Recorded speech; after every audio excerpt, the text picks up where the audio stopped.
Have you ever been talking out loud and while you're talking, somebody says, well, you know what I think is, and they just run right over you?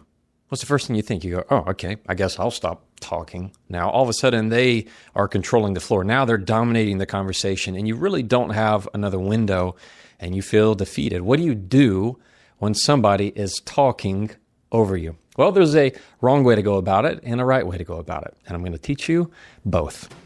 Welcome to the Jefferson Fisher podcast, where I'm on a mission to make your next conversation the one that changes everything. If you enjoy learning tips and tools to improve your communication, I'm going to make a promise to you. And that promise is to continue to give you and feed you good content that is going to make you a better communicator. In exchange, my request is where you see a button that says subscribe or a heart or a thumbs up, I'm going to ask you to click it.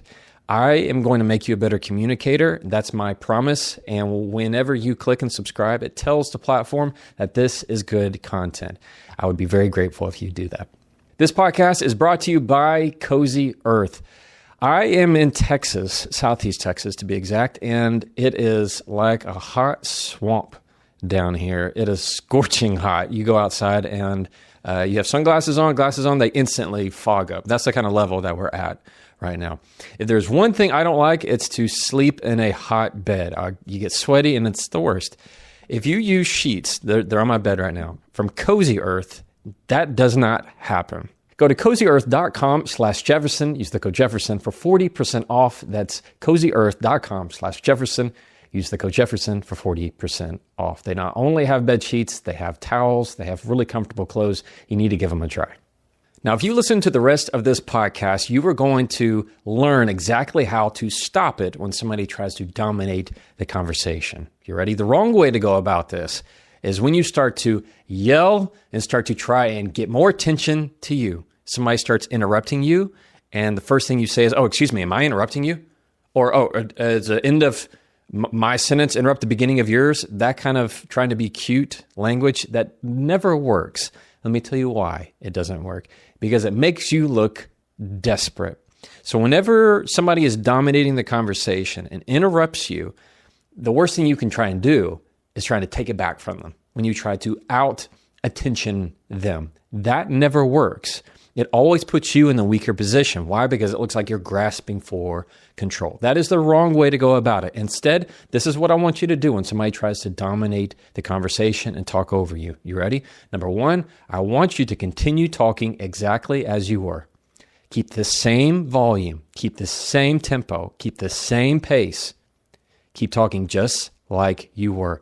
Do not stop. So whenever that person at the board meeting and wherever you are, they start to try and catch in and try and talk over you. Oh, I think, well, what about, and they try and talk over you. Keep talking exactly where you are. This works because it shows a discrepancy between your very even keel, controlled, I'm going to continue talking no matter what you say, even if you interrupt me, I am planted, I am grounded, I do not care what you say.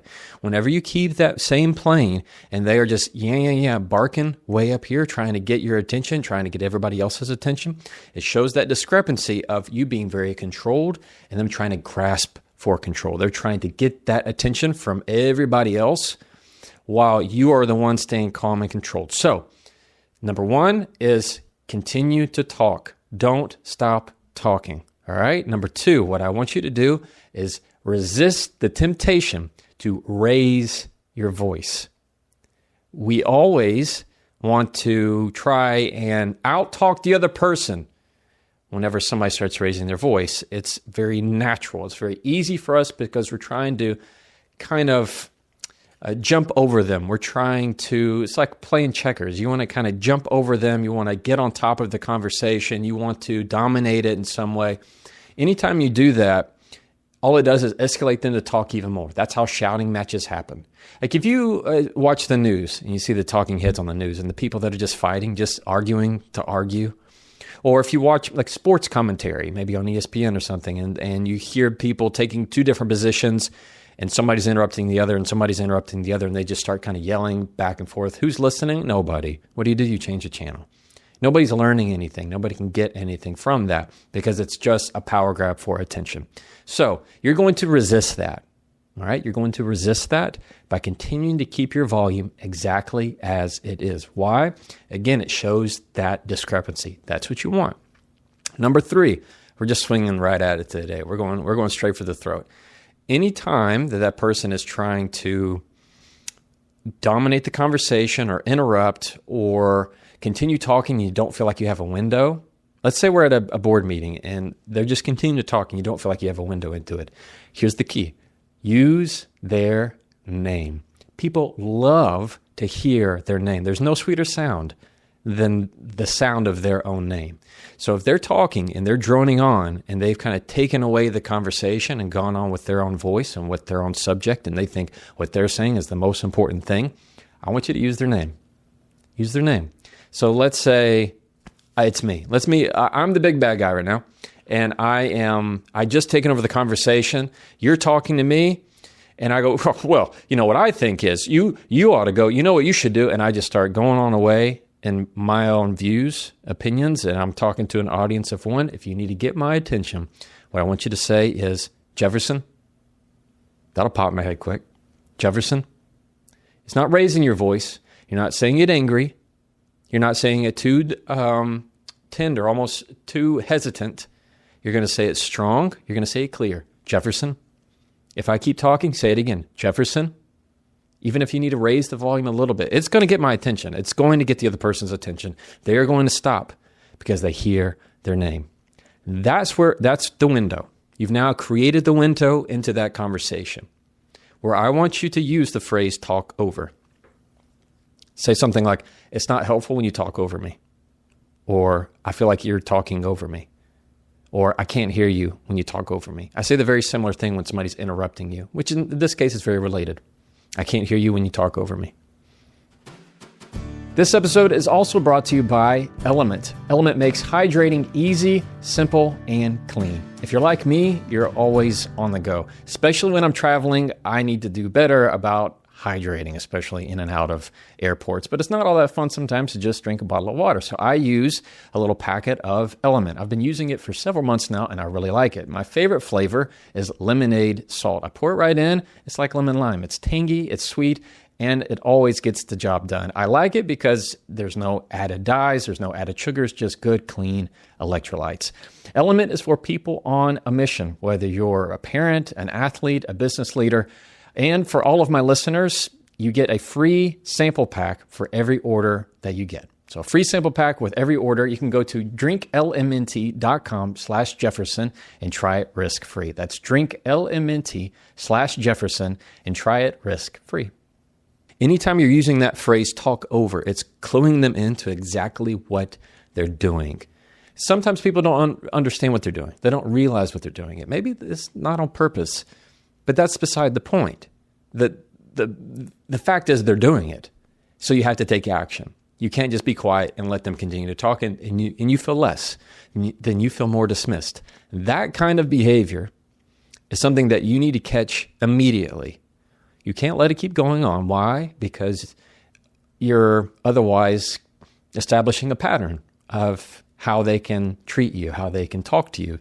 That it's just a given that your opinion does not matter as much as theirs. But if you catch it, Jefferson, I can't hear you when you talk over me. It's not helpful for you to talk over me.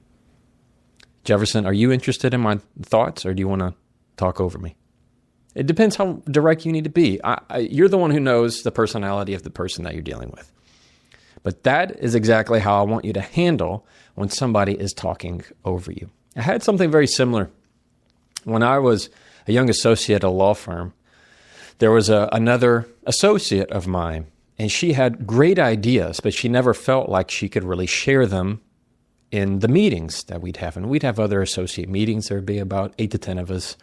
And she didn't feel like she could really use her voice that way. She was much more hesitant, but still, she had wonderful ideas. And there are times where I would kind of focus the conversation to tee it up so she could talk. But at the same time, I didn't always want to be the crutch that goes, oh, she'd let me help guide the conversation to her. So I talked to her about it, said, this is what I want you to do. The next time David starts to bounce over onto your conversation, I want you to use his name and watch what happens.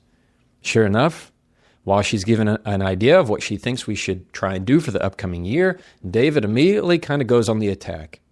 You ever had somebody who, in a meeting, specifically in a group, that just wants to always feel like they can go right for you?